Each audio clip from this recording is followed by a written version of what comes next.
सुप्रभात बच्चों। हम पढ़ रहे हैं संक्रमण तत्वों के सामान्य गुणधर्म। इसमें हम देखते हैं अब उत्प्रेरकीय गुण। बहुत सी संक्रमण धातुएं एवं उनके यौगिक, विशेषतः ऑक्साइड, अनेक रासायनिक अभिक्रियाओं में उत्प्रेरक का काम करते हैं। सूक्ष्म वितरित निकेल हाइड्रोजनीकरण अभिक्रियाओं, विशेषकर तेलों के हाइड्रोजनीकरण द्वारा घी के निर्माण में उत्प्रेरक के रूप में प्रयुक्त होता है। ऐसे ही सूक्ष्म वितरित प्लैटिनम, इसमें देखिए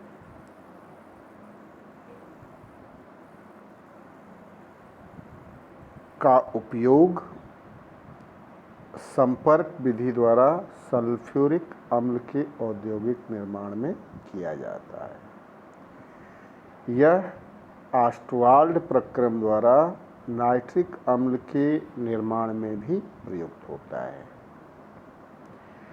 सूक्ष्म वितरित आयरन का उपयोग हैबर प्रक्रम द्वारा अमोनिया के निर्माण में किया जाता है। वेनेडियम पेंटॉक्साइड का प्रयोग संपर्क विधि द्वारा सल्फ्यूरिक अम्ल के निर्माण में होता है। टाइटेनियम क्लोराइड का प्रयोग उच्च घनत्व वाली पॉलीथीन के निर्माण में किया जाता है। मुख्यतः डी ऑर्बिटलों की उपस्थिति परिवर्तित संयोजकता प्रदर्शित करने की क्षमता और जटिल यौगिक बनाने की प्रवृत्ति के कारण ये उत्प्रेरक के गुण रखते हैं। ये तत्व कुछ क्रियाओं में ऑक्सीकारक पदार्थों के साथ अस्थायी मध्यस्थ यौगिक का निर्माण करते हैं। ये कम ऊर्जायुक्त विकल्पीय पथ प्रदान करते हैं, जिससे अभिक्रिया की अभिक्रिया दर बढ़ जाती है। उसके पश्चात अस्थायी मध्यस्थ अपघटित होकर सुनिश्चित उत्पाद को बनाते हैं।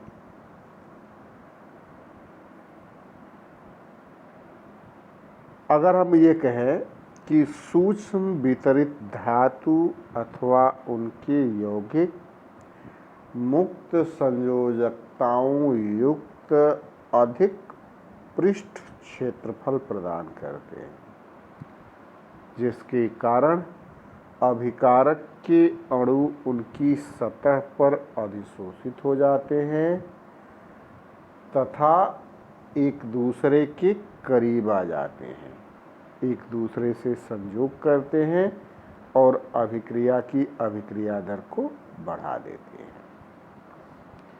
जैसे आयरन आयोडाइड तथा परसल्फेट आयन के मध्य अभिक्रिया को उत्प्रेरित करता है। 2I- plus H2O 8 2- is equal to I2 plus 2SO4। यह अभिक्रिया Fe+2 निर्माण द्वारा संपन्न होती है। 2Fe3 plus 2I- is equal to 2Fe2 plus I2 और 2Fe2 plus H2O8 2- is equal to 2SO4 plus 2Fe3।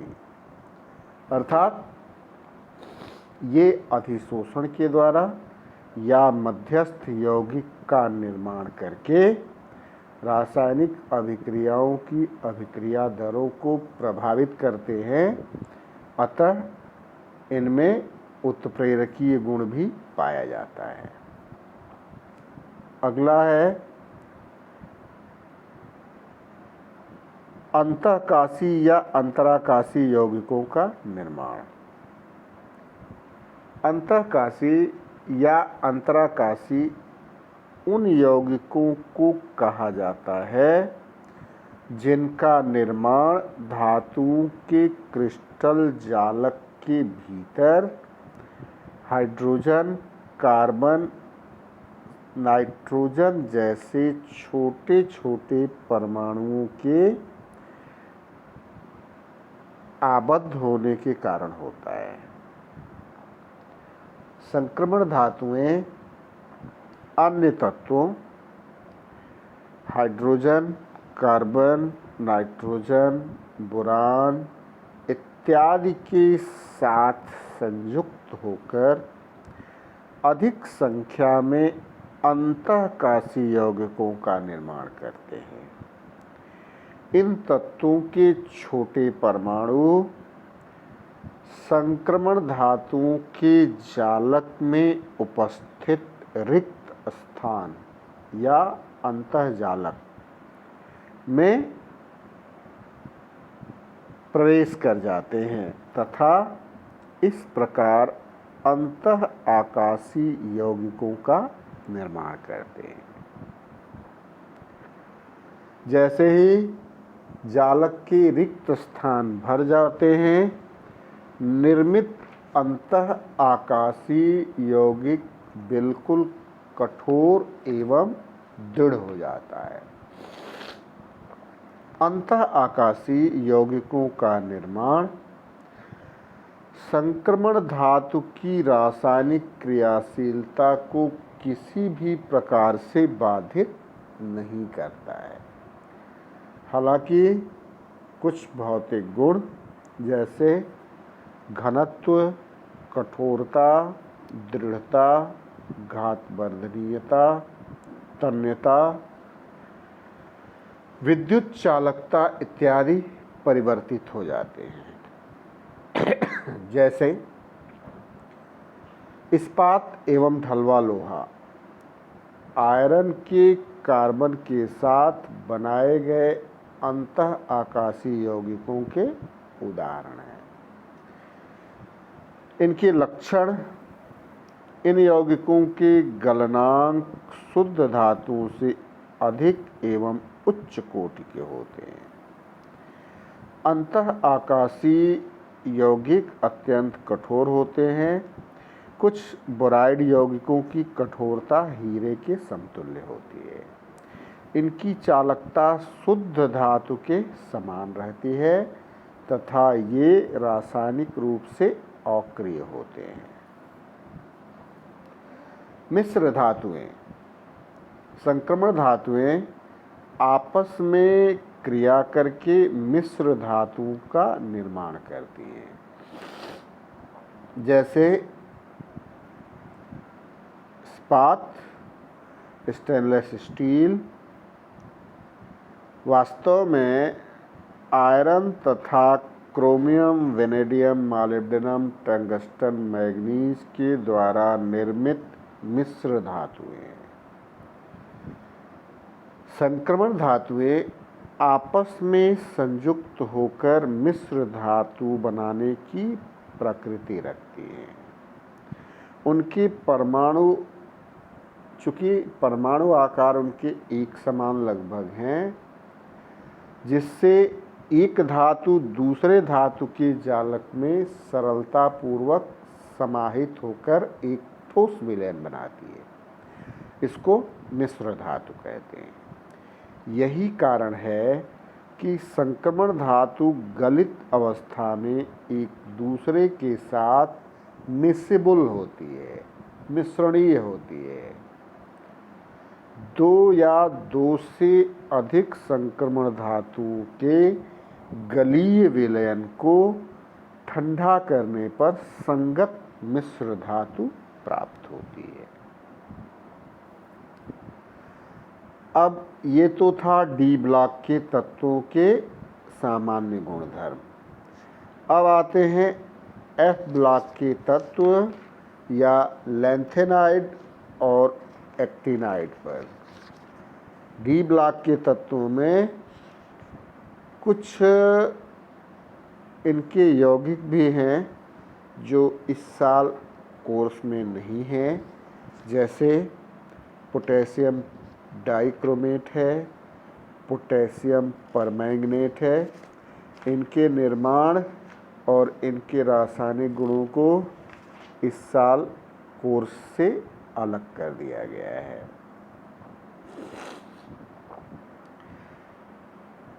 ऐसे तत्व जिनके विभेदी इलेक्ट्रॉन n-2f उपकोष में प्रवेश करते हैं, इन्हें अंतः संक्रमण तत्व कहते हैं।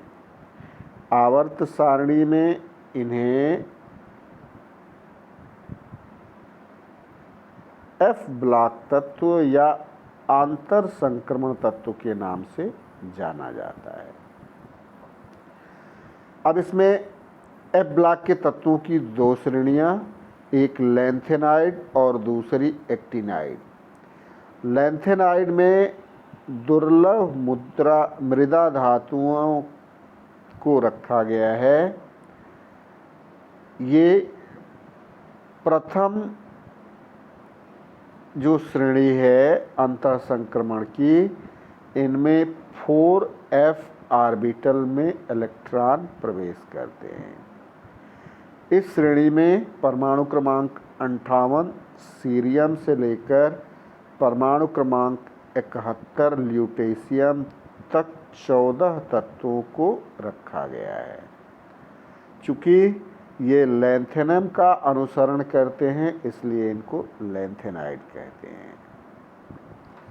दुर्लभ मृदा धातुओं की द्वितीय श्रेणी जो है, ये इनमें विभेदी जो बाहरी इलेक्ट्रॉन हैं वो 5f ऑर्बिटल में प्रवेश करते हैं। परमाणु क्रमांक 90 थोरियम से लेके परमाणु क्रमांक 103 लॉरेंसियम तक के 14 तत्वों को इस श्रेणी में रखते हैं। ये एक्टिनियम परमाणु क्रमांक 89 का अनुसरण करते हैं, इसलिए इनको एक्टिनाइड्स कहा जाता है। सभी अंतः संक्रमण तत्व धातुएं तथा पृथ्वी की सतह में दुर्लभता से मिलते हैं, अतः सामूहिक रूप से इन्हें दुर्लभ मृदा तत्व कहा जाता है। अब इनकी विशेषताएं, जैसा कि हमने बताया आपको कि ये मिट्टी की ऊपरी सतह पर बहुत ही दुर्लभ मात्रा में पाए जाते हैं, इसलिए इनको हम दुर्लभ मृदा तत्व कहते हैं। अब इनके देखते हैं इलेक्ट्रॉनिक विन्यास। इलेक्ट्रॉनिक विन्यास में आप देख सकते हो सभी के, ये लैंथेनाइड की सीरीज है। इसमें इलेक्ट्रॉन क्रमशः 4f में प्रवेश करता है। Cerium, praseodymium, neodymium, promethium, samarium, europium, gadolinium, terbium, dysprosium, holmium, erbium, thulium, ytterbium, lutetium. इसमें क्रमशः सीरियम 4f1 से लेके ल्यूटीशियम 4f15 तक इनके इलेक्ट्रॉनिक विन्यास है। बीच में टर्बियम में इलेक्ट्रॉनिक विन्यास 4f6 की जगह 4f7।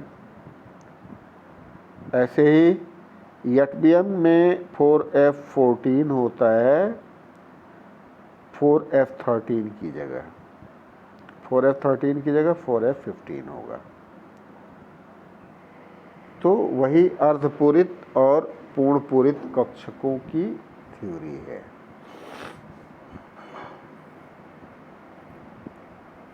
अब आते हैं इनकी ऑक्सीकरण अवस्थाओं पर।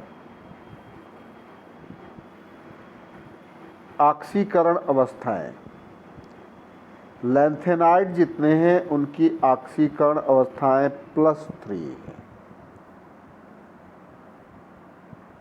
इनमें +2 तथा +4 ऑक्सीकरण अवस्था भी प्रदर्शित करने की क्षमता है।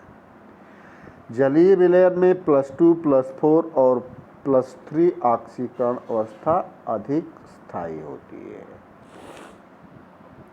ऑक्सीकरण अवस्था +2 की लैंथेनाइड में नहीं पाई जाती, केवल सुमेरियम, यूरोपियम,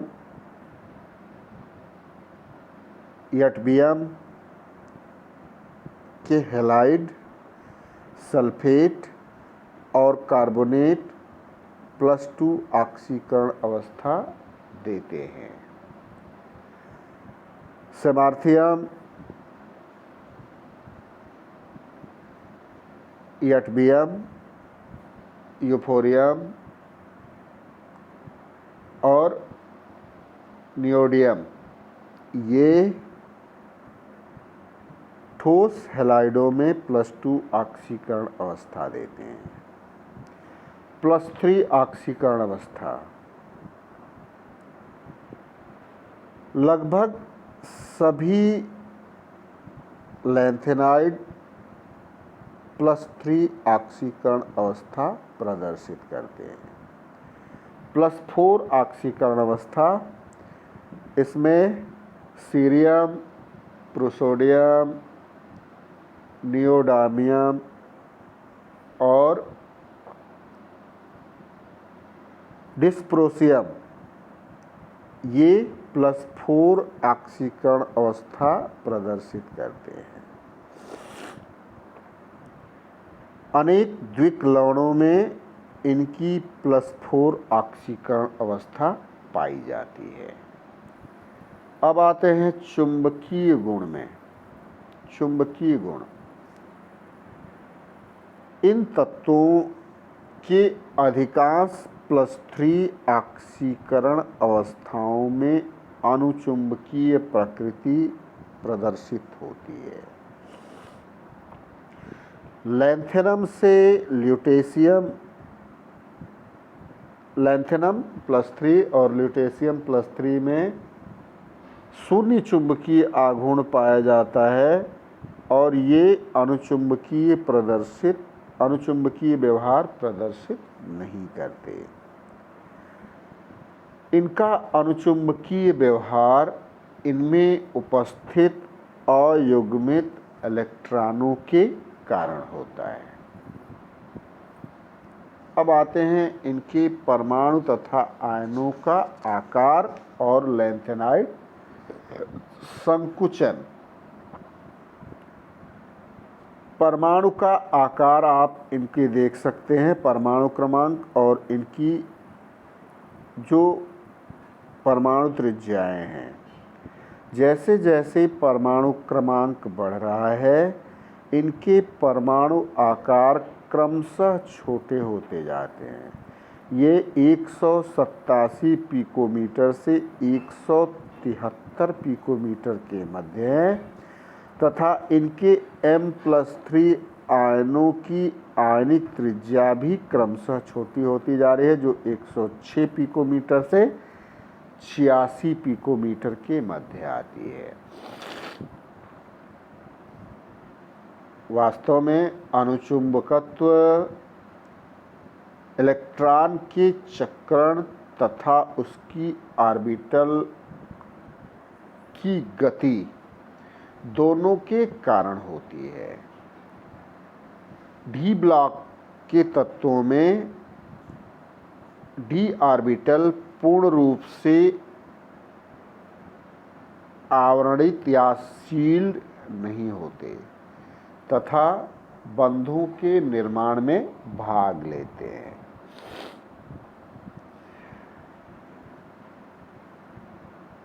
लैंथेनाइड में चुंबकीय व्यवहार के लिए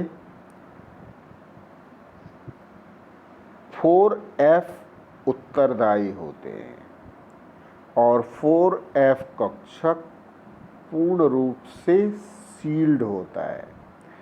4f कक्षक के बाहर 3D और 5D और 6s कक्षक पूरे के पूरे भरे रहते हैं।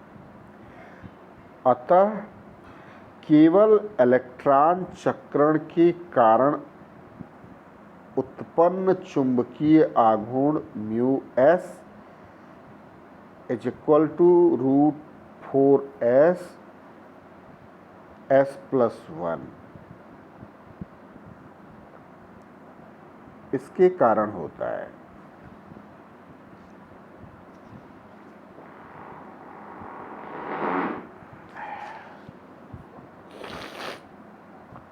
इनके आयनों के रंग कुछ अपवाद छोड़ दें तो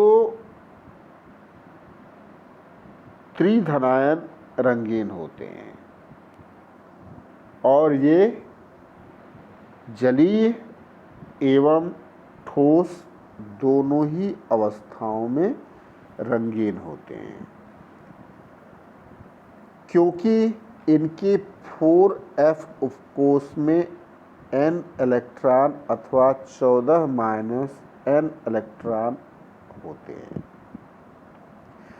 सामान्यतया किसी भी आयन का रंग उसमें उपस्थित अयुग्मित इलेक्ट्रॉनों की संख्या के कारण होता है।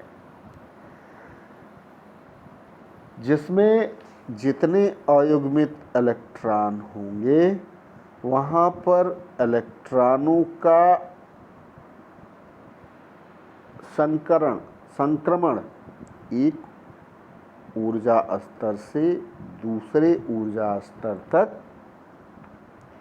आसानी से होगा और इसमें ये एक निश्चित प्रकार की तरंग दैर्घ्य का परावर्तन करते हैं जिससे इनके आयन रंगीन होते हैं।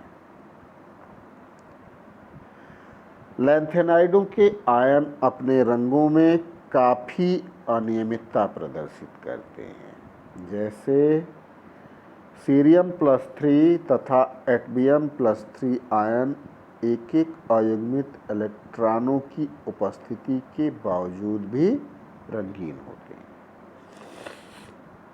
इसी प्रकार अयुग्मित इलेक्ट्रॉनों की एक ही संख्या वाले यूफोरियम और सर्मियम ये दोनों 6 अयुग्मित इलेक्ट्रॉन उपस्थित होते हैं, लेकिन इसके बावजूद यूफोरियम+3 आयन रंगहीन और सर्मियम+2 आयन लाल होता है।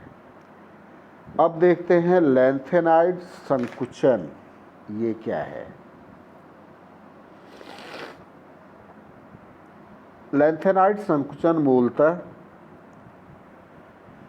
सीरियम से ल्यूटेशियम की तरफ जाने पर परमाणुओं के आकार घटते हैं। यह कमी त्रिधनात्मक आयनों में अधिक नियमित है, जैसा कि ऊपर हमने देखा है। जब हम सीरियम से ल्यूटेशियम की तरफ बढ़ते हैं तो परमाणु क्रमांक वृद्धि होती है तथा बाहरी इलेक्ट्रॉन 4f ऑर्बिटल में प्रवेश करता है। नाभिकीय आवेश बढ़ने पर 4f इलेक्ट्रॉन एक दूसरे 4f इलेक्ट्रॉन के आवरणीय प्रभाव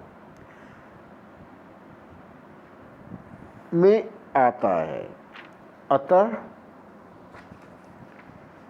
परमाणु संख्या में वृद्धि होने पर 4f इलेक्ट्रॉन द्वारा अनुभव किए गए प्रभावी नाभिकीय आवेश बढ़ते हैं और प्रत्येक इलेक्ट्रॉन के प्रवेश के साथ आकार में थोड़ी सी कमी आ जाती है। इस प्रकार 4f उपकोष में प्रत्येक इलेक्ट्रॉन के बढ़ने पर प्रभावी नाभिकीय आवेश में वृद्धि होती है तथा आकार छोटा होता है। यह प्रभाव ही कहलाता है लैंथेनाइड संकुचन। अब इसमें हम देखेंगे एटॉमिक नंबर है नीचे और इधर की तरफ परमाणु आकार है। जैसे जैसे इनके परमाणु क्रमांक बढ़ रहे हैं, इनके त्रिधनात्मक आयनों के आकार क्रमशः छोटे होते जाते हैं। ये सीरियम से लेके ल्यूटेशियम तक क्रमशः घट रहा है। तो 4f इलेक्ट्रॉनों में इलेक्ट्रॉनों की संख्या के बढ़ने के साथ ही इनके आकार का छोटा होना लैंथेनाइड संकुचन कहलाता है। अब इसके परिणाम क्या है? नंबर 1, परमाणविक एवं आयनिक त्रिज्याएं। हमने बताया आकार छोटा होगा तो इनकी परमाणविक और आयनिक त्रिज्याएं क्रमशः छोटी होती जाएंगी। आप देख सकते हैं टाइटेनियम में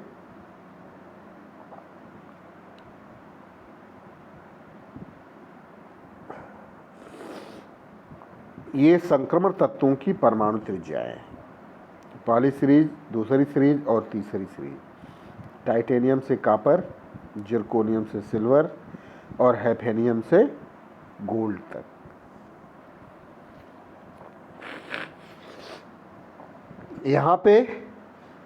यहाँ भी परमाणु त्रिज्याएं क्रमशः छोटी होती गई हैं।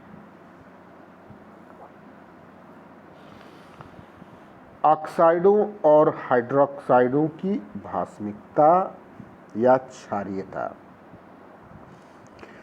लैंथेनाइड संकुचन के कारण ऑक्साइडों तथा हाइड्रोक्साइडों की क्षारीयता परमाणु क्रमांक बढ़ने के साथ घटती है। लैंथेनम का हाइड्राइड प्रबल क्षार है, जबकि ल्यूटेशियम का हाइड्रोक्साइड दुर्बल क्षार है। लैंथेनाइड संकुचन में वृद्धि होने पर लैंथेनाइड धनायन का आकार घटता है तथा हाइड्रोक्साइड के आयनिक गुण क्रमशः घटने लगते हैं और वे कम क्षारकीय होते हैं। यहाँ पर संक्रमण तत्वों के घनत्व दिए हुए हैं। ये घनत्व नियमित क्रम में बढ़ते हैं। घनत्व के बढ़ने के कारण लैंथेनाइड संकुचन में है। तृतीय वर्ग में अगर देखेंगे तो लैंथेनम के बाद लैंथेनम का घनत्व 6.2 है, जबकि बाकी के तत्वों संक्रमण तत्वों में हैफेनियम से लेकर गोल्ड तक 13.1 से 19.2 है। लैंथेनम में यह घनत्व की कमी इनके लैंथेनाइड संकुचन के कारण होती है। अब लैंथेनाइड की क्रियाशीलता, इसमें लैंथेनाइड वायु के संपर्क में शीघ्रता से सिल्वर जैसी सफ़ेद चमक खो देता है। वायु के साथ ऑक्साइड निर्मित करता है। हाइड्रोजन के साथ अनिश्चित अनुपात वाले यौगिक का निर्माण करता है। नाइट्रोजन के साथ नाइट्राइड बनाता है और गर्म जल में घुल करके ये हाइड्रोजन उत्सर्जित करता है। एक्टिनाइड भी ठीक ठीक लैंथेनाइड जैसे ही गुण प्रदर्शित करता है। इसमें इलेक्ट्रॉनिक विन्यास में 4f की जगह 5f में इलेक्ट्रॉन 1 से लेके 14 तक। Thorium, protactinium, uranium, neptunium, plutonium, americium, curium, berkelium, californium, einsteinium, fermium, mendelevium, nobelium और लॉरेंसियम क्रमशः इलेक्ट्रॉन 4f की जगह 5f में प्रवेश करता है। इनमें ऑक्सीकरण अवस्था +2 है। n-2f में इलेक्ट्रॉन प्रवेश करता है। दोनों ही अधिक क्रियाशील और धनात्मक हैं। परमाणुविक आकार परमाणु क्रमांक बढ़ने के साथ घटता है। चुंबकीय गुण प्रदर्शित करते हैं और इनके +3 अवस्था में नाइट्रेट, सल्फेट और परक्लोरेट जल में विलेय हैं। हाइड्रोक्साइड, कार्बोनेट और फ्लोराइड अविलेय हैं। असमानता में देखिए, लैंथेनाइड +4 देता है और एक्टिनाइड +7, +2, 3, 4, 5 और 6 भी देता है। अनुचुंबकीय प्रदर्शित की व्याख्या हो जाती है, एक्टिनाइड में नहीं होती है। प्रोमेथियम को छोड़कर लैंथेनाइड रेडियो एक्टिव नहीं है, ये रेडियो एक्टिव हैं। लैंथेनाइड सरलतापूर्वक जटिल यौगिकों का निर्माण, विशेषतः पाई बंधन लिगेंड का निर्माण करते हैं। ये केवल किलेटिंग लिगेंड के साथ जटिल यौगिक बनाते हैं। इसमें एक्टिनाइड में जटिल यौगिक बनाने की प्रवृत्ति बहुत अधिक होती है। पाई बंधन लिगेंड के साथ जटिल यौगिकों का निर्माण करते हैं। लैंथेनाइड ऑक्सोकैटायनों का निर्माण नहीं करते हैं, जबकि एक्टिनाइड बनाते हैं। लैंथेनाइड कम क्षारकीय होते हैं, इनके यौगिक क्षारकीय होते हैं एक्टिनाइड्स के।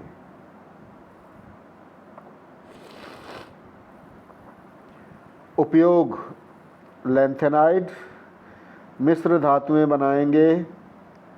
दुर्लभ मृदा धातु पायरोफोरिक मिश्र धातुओं का उपयोग प्रज्वलन उपकरणों में करते हैं। सीरियम लवणों का उपयोग गुणात्मक तथा परिमाणात्मक विश्लेषण में होता है। एक्टिनाइड्स में थोरियम नाभिकीय रसायन में प्रयुक्त होता है। यूरेनियम, प्लूटोनियम परमाणु रिएक्टर में प्रयुक्त होते हैं। थोरियम ऑक्साइड का उपयोग उद्दीपक के रूप में करते हैं। थोरियम का उपयोग चिकित्सा में भी होता है। यूरेनियम का प्रयोग ग्लास उद्योग और सिरेमिक उद्योग में होता है। तो बस आज के लिए इतना ही। धन्यवाद।